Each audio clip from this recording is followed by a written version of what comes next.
How's my acting? It Okay, was tak? okay, but one more time, yeah? Okay, why? What did I do wrong? It was a little too drama queen. Okay. So more OTT. yeah. So more Okay. natural. Alright, a bit B grade, huh? I'm trying to break out of my B grade persona. You know? Okay, it's okay. We'll get there. But that's what you get when you're friends with and you ask one of Malaysia's most promising and independent filmmakers to direct this short. This is Nadia Hamza. Hi. Nadia's passion in filmmaking started back in her humble home in Penang. As a little girl, she loved writing stories and recording her storytelling with a cassette recorder. Little did she know that these innocent, untold stories could change her life. Almost a year after landing her first profession as a copywriter in an advertising agency, she ultimately scored an opportunity to study film in the City of Dreams, the Big Apple, the Empire State, New York. Roughing it out for 4 years in the prestigious New York University taught her a great lesson. Just being with these people who are all they all wanted to be heard. They wanted their stories to be heard, and I kind of had to fight in order to be heard as well, because nobody really teaches you to speak up or to say what you think. The thing about being a film director is also, the point is you want to be heard. You have want to be get heard, your yeah, message exactly. across, right? You can't just be in the corner all the time. No, you can't. Yeah. That's See, the what thing. amazes me, right, is you're a woman who has all these dreams and goals and ambitions, and you just came out and said, okay, I want to be a director, and you just pulled together all these things. Like, how did you do it? How did you make things happen for yourself at that time? I think at the end of the day, you really have to think about, you can't let something like being a girl or a woman stop you from wanting to do what you want to do. Yeah. Okay, it's going to be hard, it's going to be tough, but if you're not going to do it, then nobody's going to help you and hold your hand and, make it happen for you. Yeah, that's true. So it's having a strong visual of what you want to become or what you want to do, and working your way towards it. The production industry is, let's be real, it's dominated by men. Yeah. I mean, from the crew to directors and all that. Dealing with this team of men, how do you get them to listen to you and earn that respect from them? It's still an ongoing process, and I'm still learning as I go. And people still treat me like a newcomer, and it's worse than I'm a girl. But you just have to be confident, and even if you don't know what you're doing, you just have to pretend. Fake it till you make it. Yes. Yeah. You have to put on a thick face, unless if you're weak, then people aren't gonna listen to you. It's all about saving face though. I don't want to be that person who goes on set and then you crumble because of all of this pressure from the men. And then you just, okay, I don't want to do this anymore because it's wanting to prove people wrong. If people think that you can't do something, then that's more of a reason for you to no, I can do it, and I'm going to show you that I can do it. I can do it really good. Yes, I mean, it's all about willpower also. Yes, and sometimes you need that sort of fire to fuel you further, right? The production industry is no walk in the park for anyone, and it's surely not friendly to newcomers. But after working hard from scratch for a couple of years, the ball finally started rolling for her after directing a music video for the band Estranged. Now she's already planning her first full-length feature. You remember how you felt, right? Confused, fresh, don't know where to begin. What would you say to a girl like that now? Really look into yourself, find out what you want to do, and it's okay if you lose interest in one thing or the other, but eventually you'll find out something that you really want to do, and even if it's hard, always be persistent. Move forward. That's the only way to go. Yeah, that's true. And speaking about going, I hope you're not afraid of heights. I like flying, but... You like flying and planes? Because I forgot who said this, but living is all about breathing, but you're only living for those moments that take your breath away, and I'm going to take you somewhere which will do exactly that. Oh my god. Okay.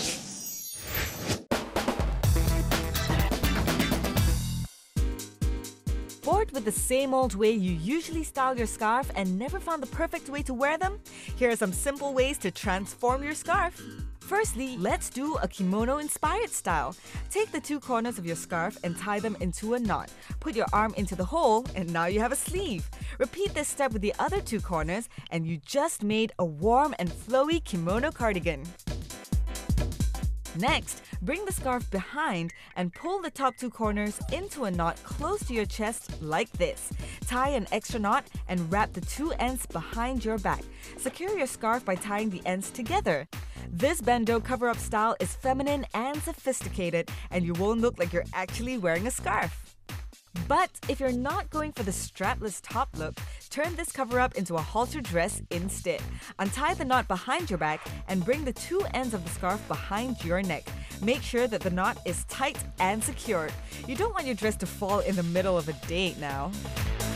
Now let's move away from dresses for a moment and do a cowl neck style.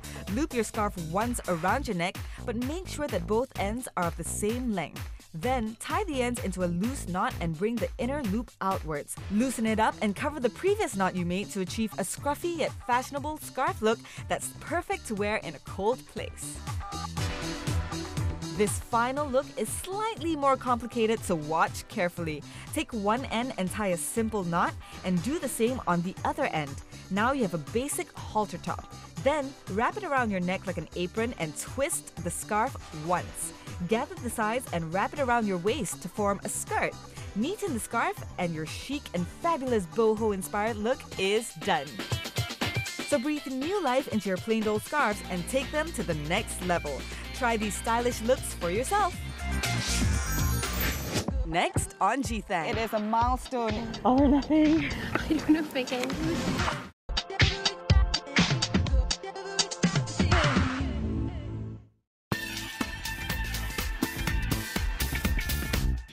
Don't you just envy the flawless Hollywood beauties gracing the red carpet at every prestigious award show? Recreate this classic and glamorous Hollywood star makeup with these easy steps. First of all, apply a shimmery light gold crayon eyeshadow along your eyelids and blend the color upwards with your finger. This will help to enhance the next eyeshadow color. Then, pick a similar color with slightly more glitter and pack it on your lids generously. Notice how the color stands out better with the base underneath? Next, apply a matte brown color on the outer corners and along your crease with a fluffy brush to create more depth in your eyes. After that, using a clean brush, cover the brown color with some purple eyeshadow just to soften the color. Purple eyeshadow is the best color to make brown eyes pop. Now, to increase the depth and intensity of your eyes without taking a color that is too dark, go for a matte dark purple on the same spot. Remember to blend, blend, blend. Then, apply some bronzer along the color transition to fade any obvious lines and create a soft gradient effect. Bronzers are a good alternative to matte brown eyeshadow. The next step to finish the eyes is none other than lashes. Curl your lashes and apply a good coat of waterproof mascara from the roots all the way to the ends. Waterproof mascara can really hold the curl throughout the day. Now, you can't pull off a complete Hollywood glam look without the full lash effect. For some of us who are less fortunate in this department, we could cheat with a pair of false lashes. Cut the falsies shorter to make it look more natural against your own and carefully stick it on. When the lash glue is completely dry, apply some black gel eyeliner to cover the seams and define your eyes. At least you won't look like you're cheating. Next, highlight your brow bone with a glittery silver eyeshadow to accentuate the shape of your brows. After that, finish off the eye makeup by applying some nude eyeliner along your bottom waterline. Lining your waterline with a nude color instead of white makes you look more awake in a less artificial way. Then put on some blood red lipstick like a classic Hollywood star. One thing I hate about wearing dark lipstick is when the color gets transferred onto your teeth. So try this. It works every time. It may look strange at first, but nobody asked you to do this in public. Moving on, attempt some gorgeous ombre lips by applying a darker color along the center of your lips. Use a lip brush for more precision. Now clean up the perimeters of your lips with some concealer and you're left with perfectly shaped dark red lips. Apply several dots of the same concealer under your eyes and blend with your fingers to neutralize those panda eyes. With such dark makeup, you want to conceal any other discoloration or redness on your face to avoid looking like a walking zombie. Next, brush some translucent powder under your eyes to set the concealer and dust away any fallout from your eye makeup. Finally, contour your face with some matte bronzer along your cheekbones, temples, and jawline to sharpen your features. Since we're not applying any blush, bronzer will help to inject more color to your complexion. And you're done. Be your own shining star and light up the room with this glamorous look and give yourself a complete confidence boost. Once you go glam, you'll never go back. It's a big day for Nadia and I. It is a milestone in our young lives. We are both petrified of heights, yet we are standing on top of Jugra Hill, about to jump off it, literally. This spot was created about in 1985, around the year I was born, so, you know, it holds some sort of significance. It's sort of fate that we have to do this. We're both hyperventilating at the moment. We are going to be flying 4,500 meters above ground. What? Sorry to freak you out some more with the details, but it has to be done. Any last words, Nadia? No, what did you get me into there? At least we're in it together. I'm so nervous, I can't even tighten my own helmet. As I was mumbling to myself, God Orchid, one of the co-founders, tried to calm me down. It's only 3 seconds? 3 seconds of takeoff, but 5 minutes up in the air, which is 5 minutes too long, if you ask. Tried to keep my cool for Nadia's sake. As beginners, we will have an experienced pilot jumping off with us, so I guess I have nothing to worry about, right? Just keep on running. Okay. Run until I sit, then you sit. What happens if I naturally, instinctively try to sit? Then we end up in the bush. Great! Okay, eye on the prize now. Forget the bush. Forget the bush. Forget the bush! And I did exactly what the instructor told me not to do. Way to go, Zer. Apparently, I didn't run fast enough and the pilot fell flat right behind, thanks to me. Sorry, Kat. This is what happens. Paragliding is said to be the easiest flying sport to master its basics, so I shouldn't embarrass myself again. Let's do this.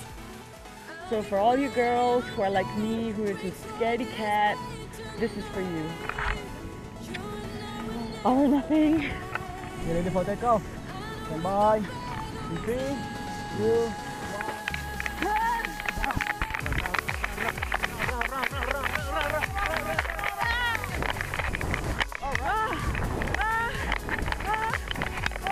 Oh my god, we are up here.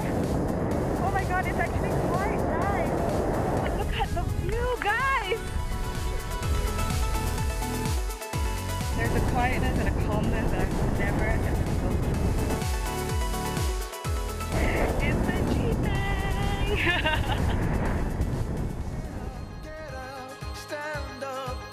stand by. Standing by. Stand up. All right. Wow! High five, Kat! Okay, I always do this. I freak out overly so before I do it. I don't know if I can do it. We had quite an unfortunate incident taking off, right, Captain? I'm so sorry, Captain Tugole, okay, in the bush. But you know what? Like everything else in life, the hardest part is taking off. I can do this. Relax, relax. Believing that nothing will happen to you and actually running and letting, you know, everything else take its course. Because you know there's the parachute that's going to hoist you up, but yet you doubt yourself because you're like, that feeling of letting go of safe ground, I think will never ever be easy for anyone, but the key is to just do it, and once you are up there, as with anything in life, it was a smooth, calming ride, and in the end you land, so no big deal, guys.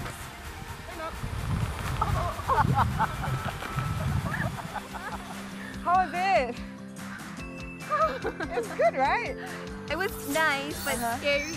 It was scary, but did you enjoy the view? Did you take in the wind? Did you have a moment of silence to like, I'm flying, I'm 4,000 meters up in the air? No, I think I was too busy like screaming my head off. But are you proud of yourself that you did it? Yes, I did it. Would you do it again? I would. You would, right? It's nice. Minus the freak out lah. Like, second time is to fully appreciate. Yes, High yes. five, man. Yeah, we got guts. Yeah, high five so like cannot. Next on G-thang. So you have to learn how to adapt and accept. The camera doesn't lie.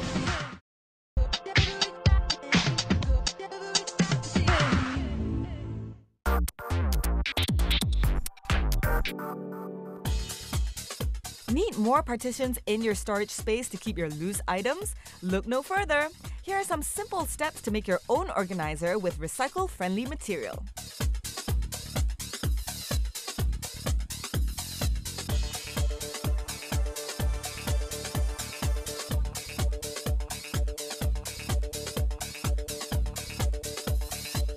Firstly, start cutting off the lid and flaps off the box to remove the extra sides. This gives more freedom to be creative with the organizer. Next, get a colored duct tape and secure the bottom to prevent things from falling out of the box. The bright color brings out the fun factor in your creation. Then, cover the exterior of the box with any kind of wrapping paper and wrap it like you're wrapping a present. You can also use the same colored tape if you want. Make any necessary cuts and snip off the excess wrapper to contribute to neater wrapping. You can opt to leave the insides uncovered to give an industrial touch. This is the easiest way to give your plain box a complete makeover. Now, start making the compartments for your organizer using a piece of Corryboard. Corryboards are best for this because they are foldable and easy to manipulate. Decide how many compartments you want, but be mindful of the width and height of the box. Next, stick the Corryboard pieces together in the center with super glue and hold everything in place until the glue is completely dry. Insert the compartments you made into the box to make sure everything is nicely fitted. Then, apply more glue to the sides and attach it against the box to fully secure the compartments. Produce more compartments with any extra Corryboard according to how you want to utilize this organizer. After that, make a simple lid out of some fabric to avoid dust from accumulating amidst your stored items. The lid should be slightly longer and wider than the box to ensure proper coverage. Once you've got the right size, tape it on. Finally, attach an embellishment on the lid to add a little bit more weight. Since your organizer doesn't have a lock, pick a buckle from an old bag like this one and sew it on. And that's it. Now you finally have a creative space to organize your messy stash. Make full use of your recycled boxes and cardboards with this organizer. Do try this at home. Nadia called me up for a private screening session of our recent collaboration. She has worked with various talents from newbies to experienced actors, and different skills call for different approaches. I do have plans to dabble into acting in the future, so maybe I could steal some valuable tips. What would you say to a newcomer who is interested in acting? Not to cross that line between acting and yet, being natural. Yeah, yet they are in a very natural way. Like, you really have to not be conscious of how you look like. Okay. You just have to feel the character. If the character is mad, and think of something mad, and stop like analyzing yourself. But if you're actually feeling what the character is feeling, then it comes naturally. You have to forget about acting and just lose yourself. I guess you can get away with okay, if you want to be mad, okay, I'm going to act all mad and stuff and raise my voice. But then the camera doesn't lie. Yeah. I mean, if I'm directing and if I don't feel it, then it's I don't think it's working. The director's role is not always a glamorous position, as the common misconception goes. Unless you're working on a large production, your job scope expands more than just sitting glued to the director's chair. Nadia prefers to be fully hands-on in every step of the production, from visualizing the story, to script development, to the final edits. She personifies a different level of passion that is truly inspiring. Because I know, when you start out writing, you have this idea, this picture, painted in your head. As you develop the story or whatever, you have to let go of certain things. I think it's just about practicing, not being superly attached to your work and things, because the film that you write, the script that you write, or that you visualize in your head, the end product is never really what you imagine. Right. So you have to learn how to adapt and accept that fact. What do you want people to remember your movies for, or your work for? I really, really want people to remember me as a filmmaker who makes films that that they remember, that they actually hey, when I watched that, I actually felt something. As a filmmaker who is still pretty fresh in the industry, Nadia's credentials include short films, commercials, and music videos. Her brilliant works have led her to earn numerous local as well as international awards. One of her proudest achievements was when she earned an internship in a documentary directed by Oscar-nominated director Spike Lee. She has come a long way since writing those hidden storybooks, but she definitely has a bright path ahead before reaching the end of the road. Favorite endings for movies? Do you like the suspense, the happy endings, or I usually like open endings. So you know, it's like like Inception? Yes, like Inception. Is it? Is it? Yeah, did it fall or not? So you like those? Yes, I like those. I like those a lot, actually. I love the endings where, of course, there's a surprise, there's a twist, it's unexpected. And speaking about that, you know, when I first met you, interviewed you on the Quickie, and ever since then, you know, I mean, bumped into you here and there from the friendship. I never imagined that you would be at the end of my G-thang journey. I know, right? But it's these moments which I guess we live for, right? I mean, it's a story arc of our lives. Yeah, and thank you so much for being part of thank you so much for having me. this journey and opening up my eyes and being the G power at the end of the road. Thank you so much. Double high five this time. Now let's watch some other stuff. Okay. Some people believe that the world is not made out of atoms, but instead, little stories. Stories beget stories, and they give birth to new ones. And whether the tale of your life takes you through joy and sorrow, success and failure, or luck and misfortune, just know that the page is always turning, and a new chapter is always waiting. All my G's showed me that happiness comes if you persevere. Fear melts away only if you stare it in the eye.